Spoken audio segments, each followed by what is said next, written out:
Hello and welcome to the Seahawkers podcast. I'm Brandon Schultz, and I am joined by my good buddy Adam Emmert as we are going through the top quarterbacks of the 2024 NFL Draft. We've gotten through the guys kind of outside the top 7. We went through our top 4 in part 2, and now we are down to part 3. We're talking about the top 3 quarterbacks that you and I like in the NFL Draft. Although I think we've talked about this before too, Adam. My top 3, not necessarily the same as your top 3. This is your top 3. You're owning it. And I am coming to agree with you on some of these. You betcha, man. This is my top 3. It's going to be different than pretty much the majority of top 3s that you see out there. We went through our 4 through 7 the other day with JJ and Caleb and Penix and Travis. And, those guys are all legit prospects. There's no doubt about it. There was and I'd almost throw our number 3 quarterback in with these guys. As far as they're all legit prospects, they all have talent. It's a little bit about your risk reward sense as a human. If you were drafting these people and how much risk you're willing to take for how much reward and what type of traits you're looking at, you kind of get into the weeds a little bit there. In our number 3 quarterback falls in, I think, with that grouping. While I think the top 2 quarterbacks are just a level above for a couple of different reasons.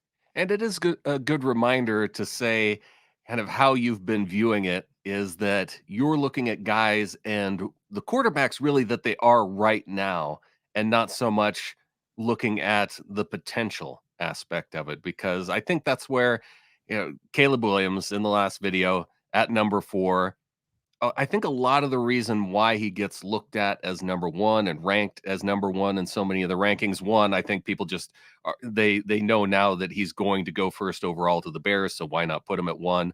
But even leading up to that point, I think people were putting him at 1 because they like the amount of upside he has and that potential. So looking at that potential piece, it really can skew rankings of what these guys are and what they might become. 100%. I'm a little more interested in floors than I am ceilings. Not to say that I'm not interested in ceilings. For example, Caleb, could he be super exciting and get to peak Russell Wilson type level? Yeah. Can he get to Patrick Mahomes level? I don't think so. There's one Patrick Mahomes. That's that. And there's just not going to be another one in your lifetime, most likely. You might see one more in your lifetime watching football, but it's unlikely. There's one Pat. So, sure, I see the potential with Caleb. I really do. I feel like in this day and age of quarterback evaluations and watching football and things like that, we've all gotten very obsessed with the off-schedule stuff and, my God, arm angles. Oh, he changed his arm angle. Oh, my goodness. Like, how many times in a year do you legitimately have to change your arm angle to make a really decisive play? Or, that changing your arm angle is the difference in completing or not completing the pass. What, maybe a dozen, a little less than one a game? Right. And so the ability to do it, we've seen Drew Lock be able to do it. Sure. And yeah, you can throw under a pass rusher who's kind of got his arms up in the air coming at you, and you might have be able to throw it sidearm and get it around a guy, but it's not, how much do you need it? I don't think you could need it at all. That's just it. Geno doesn't really do it, and he's a highly effective quarterback. Jared Goff doesn't really change arm angles all the time. He was in the NFC Championship game, and he's been to a Super Bowl.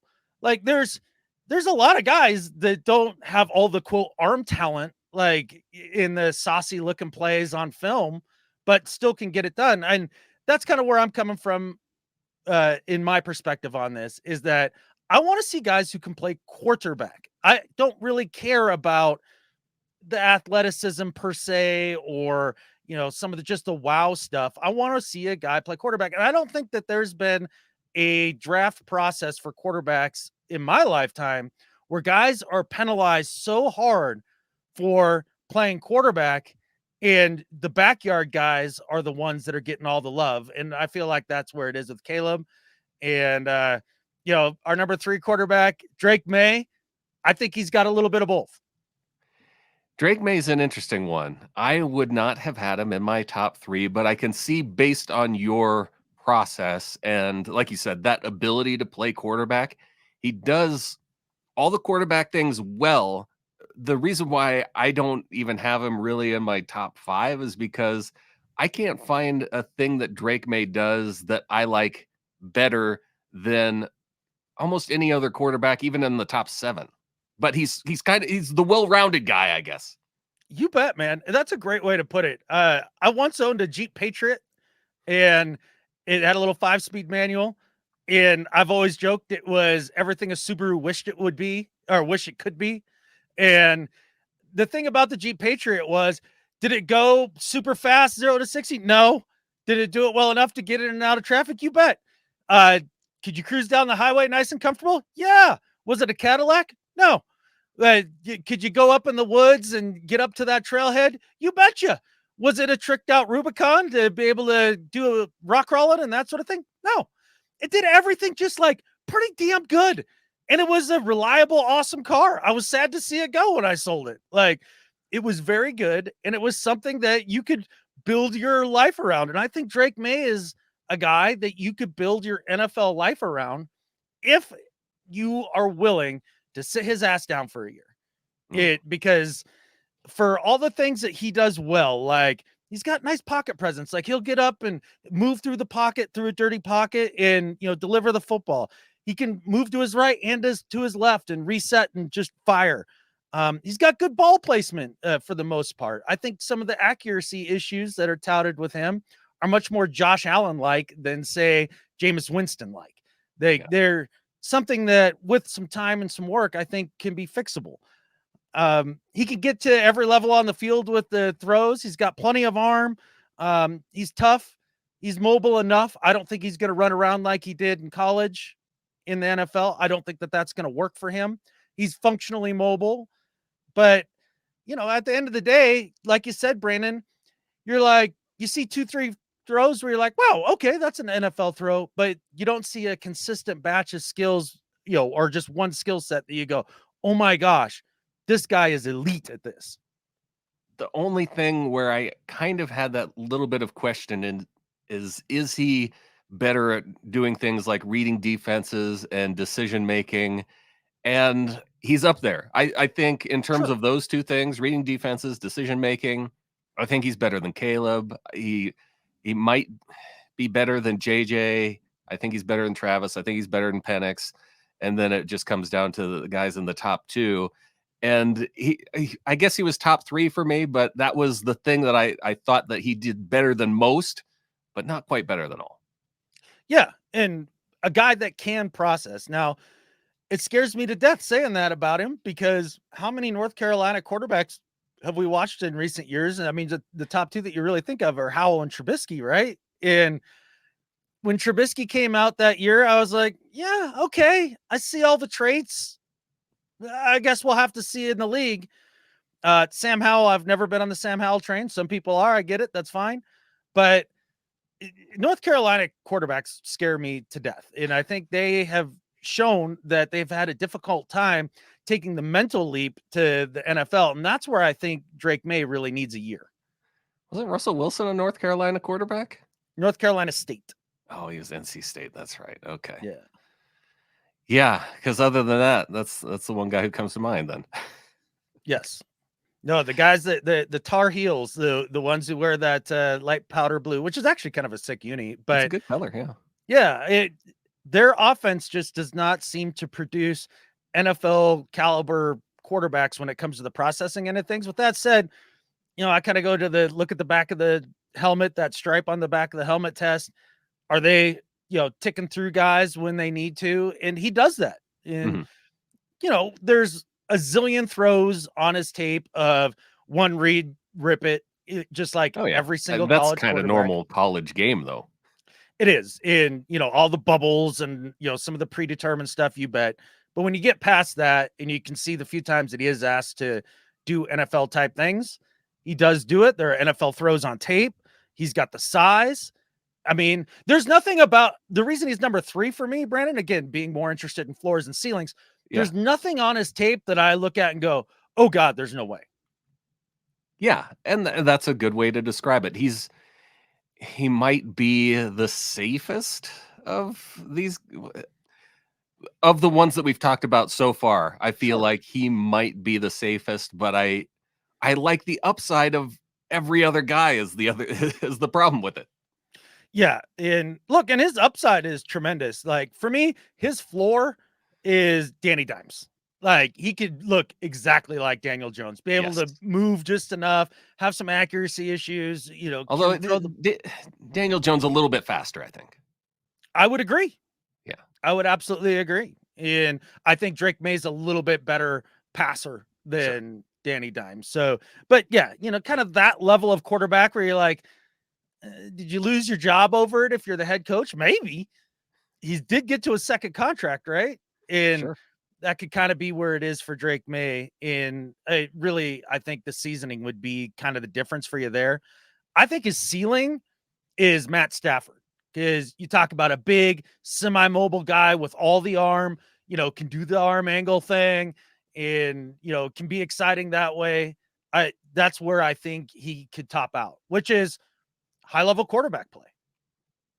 Well, let's move on to the top 2, and I'm excited to see how this plays out because, Bo Nix and Jaden Daniels, I I like both of them a lot. My goodness. Number 2 for me is Bo Nix, and you say I like him a lot. I love him. I absolutely love this prospect. Out of all of the quarterbacks in this draft class, I am so perplexed why a guy gets punished for playing the game the right way. And by that I mean take it his motto should be you never go broke taking a profit, right? Like he's not out there taking stupid risks all the time. He's out there executing the offense and getting things done. Now, of all the quarterbacks, which you said it earlier, Brandon, you're right. They all throw bubbles out the yin yang and little flare passes and things like that. For some reason, Bo Nix is the only one that gets penalized for doing that a bunch in his offense. I I find that tremendous. that part of it is weird. There is a large volume, I think, with that Oregon offense that it's so repetitive that it makes it difficult to watch the tape and feel excited. Whereas, you watch guys like Michael Penix and Jordan Travis and Drake May and Caleb Williams, like they have these throws that are more frequent where you go, oh, or they run out of the backfield and make a great play like Jaden Daniels, and you're like, oh, and so there's those types of plays that are mixed in there that keep you like it makes it easier for you to stick with and watch all the highlights and you just well not the high if you were to just go watch the highlights, Bo Nix, I think people would enjoy that a whole lot more. It's when you go back and you're watching individual games play by play, it gets kind of boring and repetitive.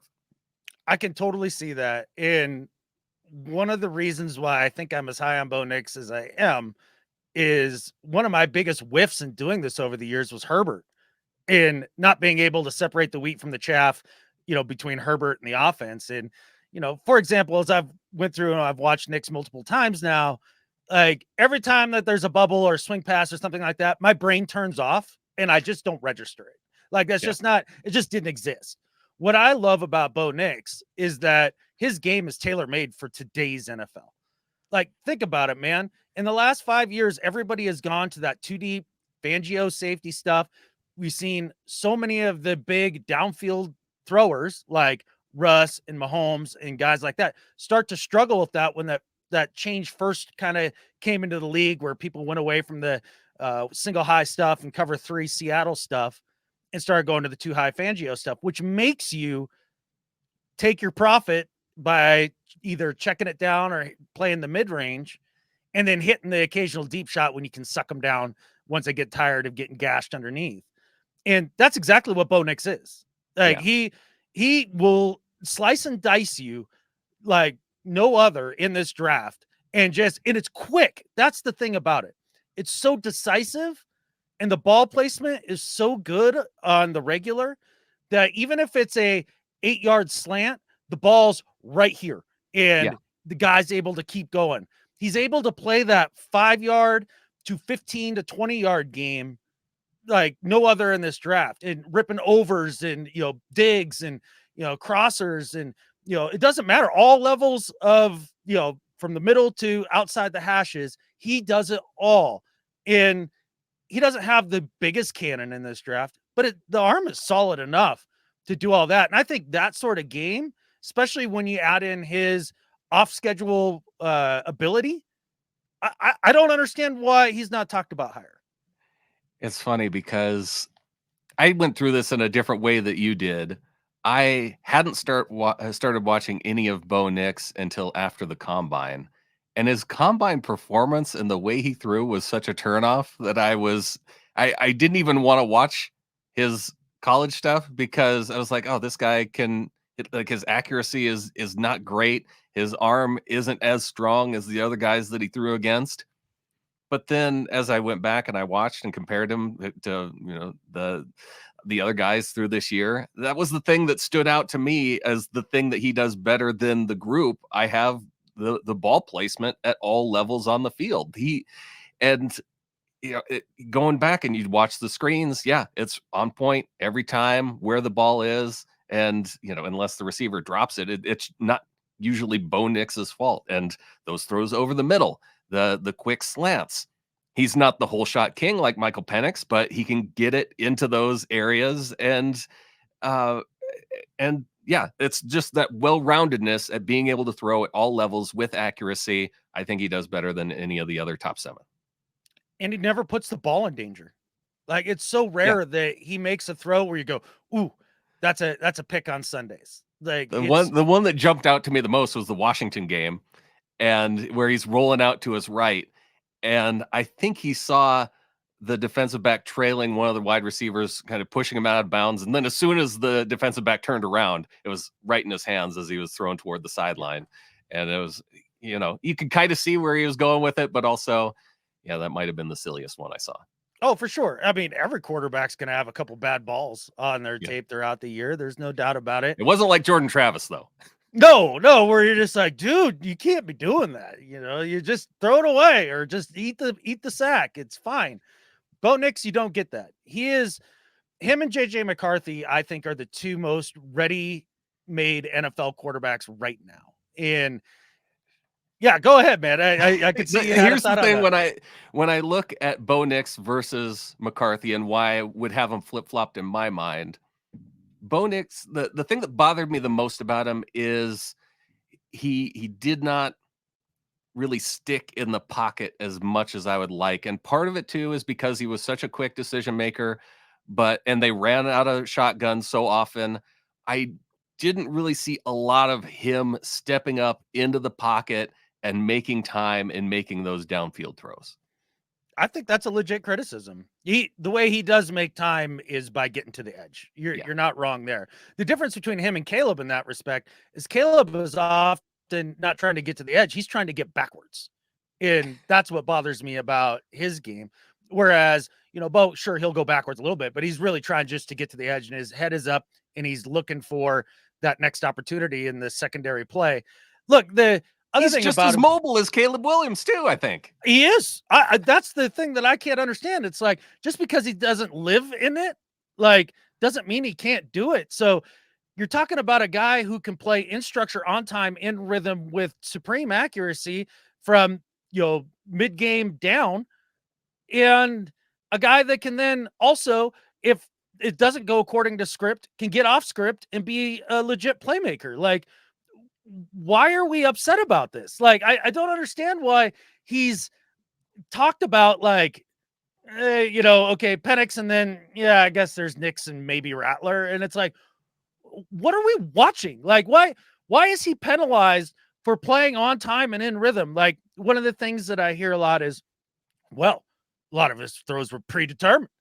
And it's like, well, okay. The thing is that most of the great quarterbacks in this league, their throws are predetermined because they're either reading the defense or the play is structured in a way that they know where to go with the ball. For example, Bill Walsh talked about it all the time in the 49ers offense. 3 steps and it's here. 5 steps back and it's here. Then a hitch and then it's here. It was all rhythm and timing predetermined. Bill Walsh told you where to throw the ball based on your feet. Bo Nix can absolutely be that guy and then has the scramble ability. I'm telling you, man, when I'm watching his stuff, his ceiling to me and what it screams to me is Steve Young. All I see is Steve Young when I watch Bo Nix play. I can see it. I can see why, and I can't see why people are talking about him as the guy who could potentially fall out of the first round. That makes no sense to me. No, it's really bizarre. I don't understand why efficiency is being punished. I mean, that was one of Steve Young's greatest strengths. He was one of the most efficient quarterbacks in NFL history. And he was great. He's a Hall of Famer. Now, I think maybe the two things that people bang on Bo Nix for is the arm strength, which I think he has ample arm strength. For example, he's Yeah. got more than Brock Purdy. Like he's got more than Purdy. He's Mhm. he's probably middle of the road arm strength quarterback. You remind me a lot of Chargers Drew Brees arm strength. Okay. At that point, he could definitely be in that category. His biggest weakness to me is outside the numbers down the field. That's where the accuracy starts to get a little wonky. And I think he can work on that. I mean, and I think that kind of leads into the other part. What is he, 24, 20, Yeah. 25, whatever it I is? think a lot It of these guys are, and maybe he gets penalized that way with, well, I don't know. Caleb's 24, isn't he? Isn't Jaden Daniels 24? I know he was a fifth year guy in the NFL, so he's on the yeah, older side too. Most of these guys, yeah, Penix, who's the young guy? McCarthy's the young guy, and yeah. is that it? He's the one Oh, young guy? and May is 21. May's 21. Okay, and Yeah. maybe Caleb's 22 or three. I don't know. Sure, exactly. But that's kind of the thing. He's It's like, 22. Yeah, who Caleb's gives a rip? 22. Caleb's 22. Okay. So yeah, Bo Nix 24. Oh my God, he's old. You know what? One thing I did notice, Brandon, is Tom Brady, when he turned 24 in his second year in the league, he did not improve a lick after that. He was Never- stuck as that quarterback. There was no more upside at that point. Like it's so absurd to think that he can't continue to grow and become better. I think he can get better at throwing the deep ball at that point, but he's got the type of skills that he can come in and survive in your offense day one. He can be quote unquote a game manager plus right now, yeah, today. And if you're a quarterback and a GM and your job depends on this for the next 2 years, why don't you want that guy? Like he's for me also personally, yeah. I think he's such a better fit for the Chicago Bears and what they're trying to get done right now than Caleb Williams is. That's the other baffling part about it, and maybe the age plays into it because in terms of mobility, he's he's the second most mobile quarterback that can play quarterback at a high level. Like it's like he and Caleb are probably about the same in terms of their mobility, but like you said, Nix is running forward more so than Caleb. Yeah, I agree, man. It's an interesting situation for Bo Nix. I think if he ends up with Sean Payton, it's a slam dunk. I think he could go about anywhere and look good. If he ended up with the Vikings, he'd look great. Yeah, I think he'd probably look fine with the Patriots too at that point. Does he have things to work on? Sure. But one of the things that I think you can hang your hat on is he had the most starts in FBS history or whatever the hell they call it these days. Um, all that experience. That is such a huge deal for we're talking about these guys coming in and you got to try to win on the rookie contract because that's when you can have the guys around him and you can afford other players. Why wouldn't you want a guy who basically has already taken his rookie contract lumps in college and played there longer and have experience coming in the league? So you get almost like second contract, you get like contract and a half quarterback coming out in their rookie season. I think that's a huge deal. Like, look at Purdy. One of the reasons he was been so successful right out the gate is all the experience he had at Iowa State. it. I think it's the upside that plays into so much of it, and I think age, and so That's the only reason why I can think to detract Nix, and maybe that combine performance turned a lot of people off. I don't know, but it definitely turned me He was off when I watched it, and it won me yeah. over then when I went back and actually watched the football that he was playing. Yeah, he was kind of in that second tier conversation even before the combine. So, I mean, you guys all know what I think. I think his ceiling is Steve Young. I think his floor is like Derek Carr. Okay. Like, you Well, that's a know, good floor. yeah, yeah, like he's good. You're never gonna win a championship with him, but he's a starter. He's fine. I think that's probably about as bad as he's gonna get. I think his most likely situation is a Hasselback level player where there's a 3-4 stretch of his career where you're like, yeah, he's a top 5 QB, but maybe not a reign of 10 to 15 years of dominance. Yeah. Huh. Well, I like him. I'd be okay if the Seahawks took him. I'd also be okay if Jaden Daniels, our number one quarterback, and this is both of our number one guy, Okay. because he to me when I watched through all of them, Jaden Daniels and his elite thing that he does better than everybody, it's evident as you watch. He is faster than every single quarterback that is in college right now. And I had to check multiple times when I'm watching YouTube to make sure that I didn't have it set to like 1.25 or Right. 1.5 speed, because he just looked that much faster, but it was just because everybody else around him was slow. Yes, or not even slow, just Yeah, just regular high normal. level Yeah. competition college guys, right? And really just making them look silly with a capital S. And it's unfortunate in some ways that we start with the legs, right? Because I think that does him a disservice a little bit because we'll get to his throwing ability here in a minute. It's damn good. It's Yeah. damn good. And it's got room to get a fair amount better. But his quickness in just around the line of scrimmage and stuff, in terms of the sack, the short area quickness that we talk about, it's very good. It's not amazing, but it's very good. But damn, when he gets out of the pocket and you're talking about the straight line down the field speed, that is elite, elite, elite. Like it screams Lamar Jackson so hard that it's hard to think of about anything else when you're watching him. And I think it just based on the type of speed that he has, that right there almost guarantees that in those first 2 years he can survive in the league just by running around. If and only if he learns to get the catfish down. Get down. He takes too many huge He takes hits. too many. Yeah. It's you put Lamar out there, but it was a little bit different. He didn't remind me, well, in terms of his throwing, maybe Lamar, but his legs reminded me more of Michael Vick than I've seen Oh, anybody. And so when I think of the arm talent of Lamar and the wheels of Michael Vick, my mind goes to Randall Cunningham. oh, interesting. Okay. Yeah, I guess I think of Randall as a little bit, well, kind of the Plastic Man moniker, right? Like kind of the more lanky, bendy kind of guys. Like Jaden doesn't really look like that.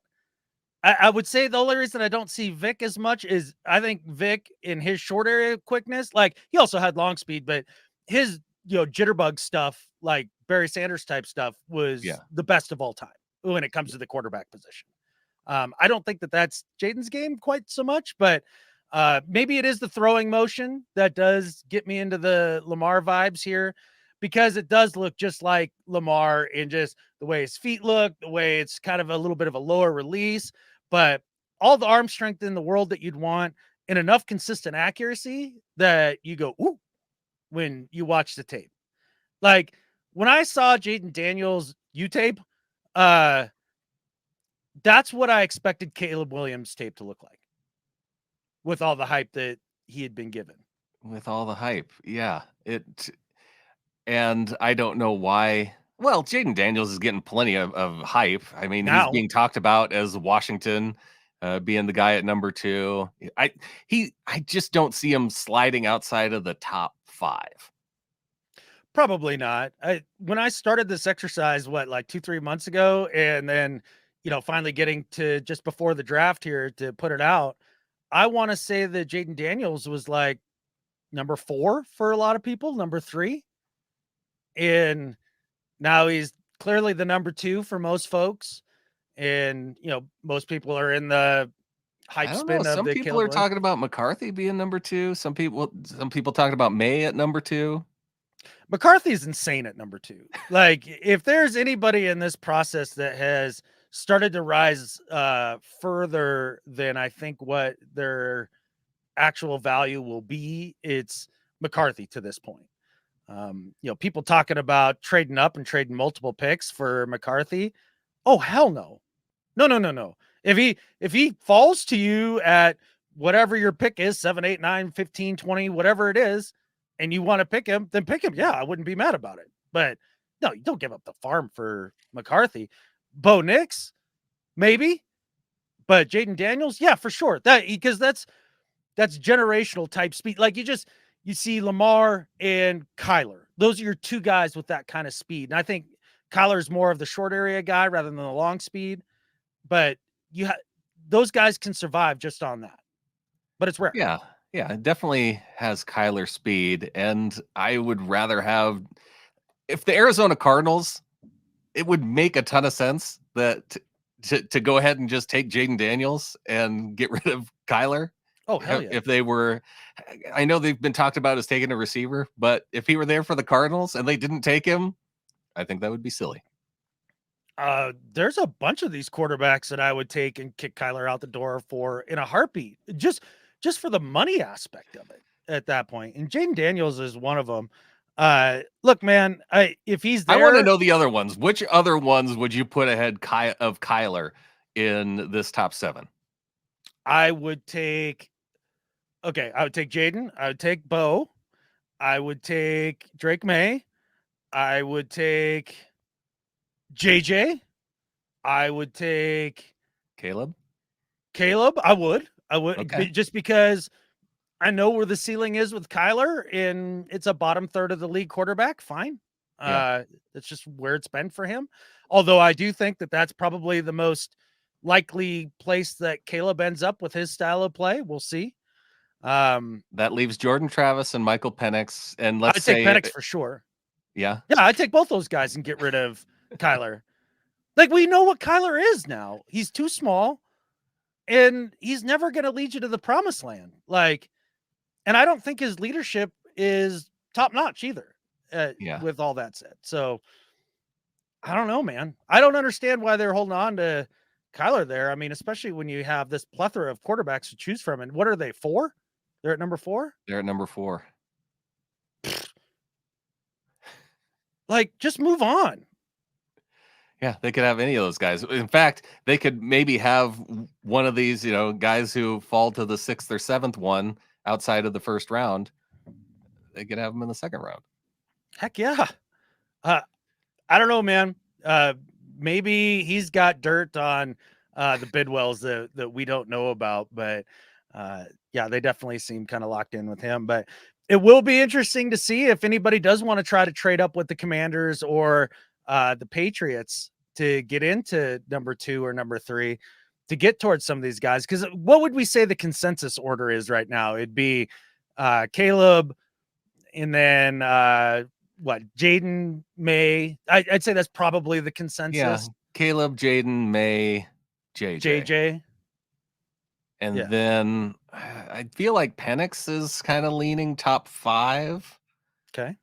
and then Nix, and then Travis. If I had to kind of go with well, I could even look it up in the mock I think draft Rattler's database. ahead of Travis in most people's mind. I looked it up today, Brandon, after because I don't pay attention to where everybody's projected to go for the most part. Right. Did you know that Jordan Travis, by most people's accounts, is expected to go somewhere day 3, 4, 5, 6, like in That's those rounds? That's and insane. unless it's based off of just him being hurt and needing a year, I think maybe? I think he's another of the quarterbacks that is getting punished for playing within structure more than a lot of the other guys in not having the biggest of arms, but having more than enough NFL arm. And then, yeah, you add in the leg injury too. I mean, if the Seahawks were to pick up if they can pick Jordan Travis anywhere from round 3 on down, like, just do it. Just please do it and Yeah. sit him for a year or two. It would be awesome to have him behind Geno for a little bit. Okay. According to the NFL mock draft database, it is right now Caleb, Drake, Jaden Daniels, JJ McCarthy, Michael Penix. Oh, see, I almost had it. Yeah. Bo Nix, Spencer Rattler, then actually Michael Pratt ahead of Jordan Travis. Oh, hell no. That's so wrong. It hurts. Yeah, that's wild. But I mean, we'll see. There's a lot of organizations out there that do dumb things when it comes to drafting quarterbacks, and so Yeah. nothing would surprise me. I am a little bit surprised when it comes to Jaden Daniels and some of the conversations around him too, saying that, oh well, he wasn't even good until his 5th year, and it was because he had these top 2, well, Mhm. guys who are going to probably go in the top 10, 15, 20 in terms of wide receiver talent. He wasn't good until his 5th year, and he was thrown to those guys. Yeah, I've heard that criticism once before of an LSU quarterback. I've heard it. Yeah. Yeah, his name Yeah, was Joe Joe Burrow. Burrow. Yeah, Joseph Burrow it turned out that maybe not a fluke. Maybe it just took him a little bit to put it together to The have the thing right was, opportunity. you go back and you watch Jaden Daniels 2022 tape, go watch the very Yeah. first game where in 2022, going up against Jordan Travis and Florida State, they were down by 7 in the final minutes. And it was Jaden Daniels leading that team down the field in the final minute and getting into the end zone. All they needed to do was kick the extra point to tie it up, and the kicker had the extra point blocked, and LSU loses that game. But it Yeah. was because of Jaden and all the things that he did. Just even go watch that final drive against Florida State and tell me that he wasn't that he was only good in 2023. No, he was really solid in that game, and the reason why and they probably should have at least gone to overtime and had a shot at winning that game. Yeah, and you're not wrong. You look at the 22 stuff with Daniels, same with Bo Nix too. Like, there's still a lot of good stuff there, and people are like, well, they only flourished when they got old and, had been around for a little bit. And it's like, okay, so we're punishing people for continuing to improve. That's where we're at in our That's a draft weird analysis. punishment, is saying that, oh, and he got better when he had better targets to throw to. Oh, Yeah, he what? didn't have to tuck it and run with the football because guys were covered. He could actually throw to the open guy. It's it's hilarious to me because if you took the NFL and you made it college right now and you made these same people evaluate today's NFL players as college prospects, like, they'd look at Mahomes from this last year and be like, oh, he regressed. Like, he had to, he didn't have the weapons around him. So he just was kind of dinking and dunking it and, blah, blah, blah. He didn't become a worse quarterback. He was as good as ever last year and won the championship because I wish I could credit whoever said this because this is the right exact term for it. He played eagle-less football throughout last year, just taking the checkdowns, understanding that his weapons weren't what they used to be. And this is what they needed to do to win and lean on their defense and play a little bit different style of football.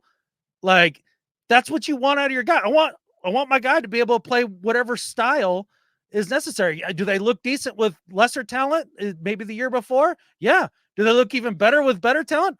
Awesome. Like, Right. wait, where's the downside here? Yeah, people wanting to put and part of it too, I feel like we get to this time of year and there's guys throwing out different things for an agenda because Yeah. they want things to fall their way in terms of maybe they want Bo Nix to slide down the draft board or continue to do so. Or, in the case of the Chargers, yeah, they want quarterbacks taken ahead of them because they have Justin Herbert. So yeah, Right. let Jim Harbaugh hype up every single quarterback, including his guy who, Yeah. yeah, he wants McCarthy to do well because he coached him. And so he's going to talk him up as the number one guy, but it also benefits him to talk up all the quarterbacks. And so they get, the de facto number one pick of the rest of the guys there. You betcha, man. It is lying season through and through at this point. And this is our last little quarterback episode and everything here, Brandon. Yeah. How many quarterbacks do you think go before or go in the top 10? I wanna have this conversation, but I have another element to it that I wanna add into it. Ooh. So, I'm kinda thinking maybe we need to go to part 4 of this quarterback, draft Oh, we have a part conversation. 4? I think I'm we not might have to have a part 4. okay. I'm not prepared. Like, You don't have to be. It's I'll oh, I'll okay. drive the show. We'll get to it. But, I wanna talk about that, and I wanna talk about what the Seahawks could do if they decide to go ahead and draft a quarterback, and maybe what might have to happen if they wanted to move up to take a quarterback. Oh, wow. Yeah, that'd be an interesting philosophy. Yeah, let's save that for part 4. I have thoughts. Hey, I didn't even need to prepare to have strong opinions already that are based in nothing. So I knew it. that Well, I knew that'll we be were fun. running long, and I feel like we still have a lot more to talk about, so let's do it. We'll do a part 4. All right, man. And I think with that, There's only one thing left to say. go Hawks. Go Hawks.